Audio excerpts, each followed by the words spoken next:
இவக்குள்ள இருக்கிற வரையில எவனுக்கு முடிவுன்னு தெரிஞ்சுக்க வழி இருக்கா? இவன் பறக்கிற திசையில தெரிகிற எதிரிய முடிச்சிட்டு மன்னவன் போல் சிரிப்பான்.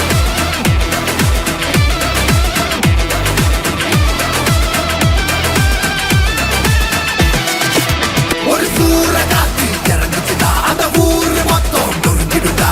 நேர நின்னு மறைச்சவல்லா மண்டிய போட்டுடு, மன்னிப்ப கேட்டுடு. ஏன்னா இவ வரலாற பார்த்து நடிக்கிற ஆள் போல நீனா கொஞ்சம் சிக்காத.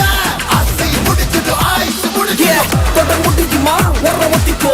ஒட்டி குச்சி என்ன பார்க்கும் போது பத்திக்கோ. கண்ண மூடி இவன் பேர உள்ள நினைச்சுக்க வேற வேற மாதிரி சாவ போறன்னு தான் புரிஞ்சுக்க. சின்ன பொடிசெல்லாம் சும்மாவே கத்துட்டோம். சிக்கி தவிக்கிற கூட்டத்துல ஊத்தட்டும். சிங்க போல இப்ப வேட்டையாட போறவன சீண்டி பார்க்கணும்னு ஆசைப்பட்டா